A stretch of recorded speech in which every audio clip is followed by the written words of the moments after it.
ज्ञानदीप लावू जगी. पुणे शहरातील कोथरूड परिसरातील MIT महाविद्यालयात पहिली राष्ट्रीय शिक्षक महासभा फर्स्ट नॅशनल टीचर्स काँग्रेस आयोजित करण्यात आली होती. 23, 24 व 25 सप्टेंबर 2016 रोजी महाराष्ट्राचे मुख्यमंत्री माननीय देवेंद्रजी फडणवीस यांच्या प्रमुख उपस्थितीत ही परिषद संपन्न झाली.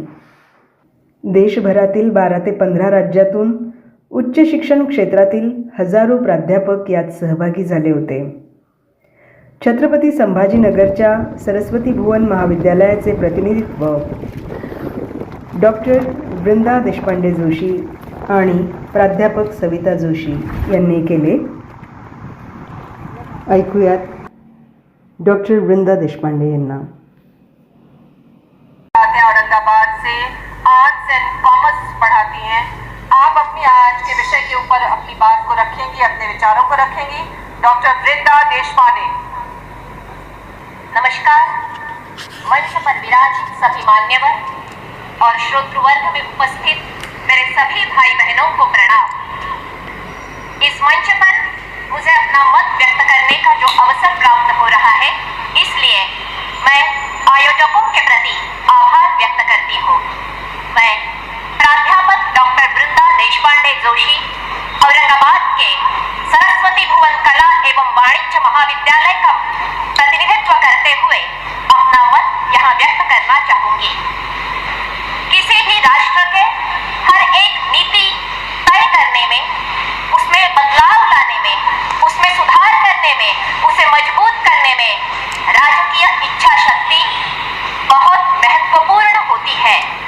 भारत के राजकीय इच्छा शक्ति के बारे में सोचा जाए तो हमें यह कहना जरूरी है, यह राजकीय इच्छा शक्ति किसी एक पक्ष से, किसी एक धर्म से ना जुड़ी हुई हो, बल्कि सबको समा लेने वाली बहुसांस्कृतिक भारत की राज्य घटना से जुड़ी हुई हो. इस राजकीय इच्छा शक्ति का हम सामान्य जन एक महत्वपूर्ण हिस्सा है, क्योंकि अपने बहुमूल्य मत देकर हम अपने प्रतिनिधियों का चुनाव करते हैं.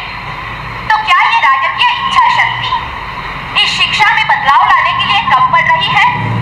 कोठारी आयोग से लेकर हम देखें 1968, 1986 की राष्ट्रीय शिक्षा नीति देखें, यशपाल समिति देखें, या अभी की न्यू एजुकेशन पॉलिसी देखें, शिक्षा के हर स्तर पर, समाज के हर स्तर के बारे में सोचने वाली यह शिक्षा नीति, यह आदर्श शायद ही कहीं मिल पाए. तो दिक्कत कहाँ है? दिक्कत है इसे कार्यान्वित करने में. वास्तव में देखा जाए तो समाज के हर एक प्रश्न का उत्तर शिक्षा क्षेत्र में मिलना चाहिए, बल्कि यह शिक्षा क्षेत्र खुद आज एक समस्या बनकर रह गया है. आज शिक्षा क्षेत्र में हमें दिखता है ज्ञान की निर्मिति नहीं, विज्ञानवादी दृष्टि का जीवन में उपयोग नहीं, चारित्र का संवर्धन नहीं, हम खुद के पैरों पे खड़े रह सकेंगे, आत्मनिर्भर हो सकेंगे, यह आत्मविश्वास नहीं. आज भी हमारी मातृभाषा को ज्ञान भाषा में विकसित करने की समस्या हमारे सामने है.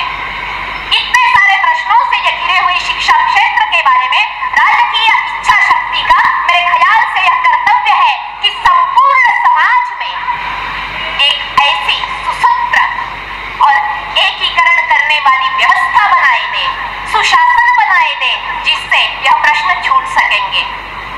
और जब तक आपका और हमारा सवाल है, हम इस राजकीय इच्छा शक्ति का एक महत्वपूर्ण भाग है, तो हमें पूरी प्रामाणिकता के साथ इसे कार्यान्वित करना होगा. जब हमारी पोटेंशियल लेवल और हमारी परफॉर्मेंस लेवल एक हो जाए तो प्रगति से हमें कोई रोक नहीं सकता. श्री अरविंद जी ने कहा है, भौतिक प्रगति होती है तो उसे बोलते हैं प्रोसेस, और आंतरिक विकास होता है तो उसे बोलते हैं प्रोग्रेस.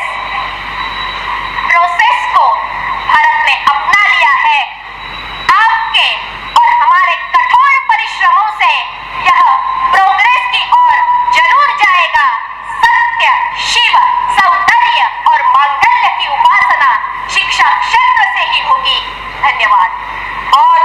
शुक्रिया डॉक्टर वृंदा देशपांडे, आपने बिल्कुल सही सवाल उठाया है। कह सकते हैं कि एक कमजोर नब्ज पर अपना हाथ रखा है, इस नब्ज को पकड़ना जरूरी है। यहाँ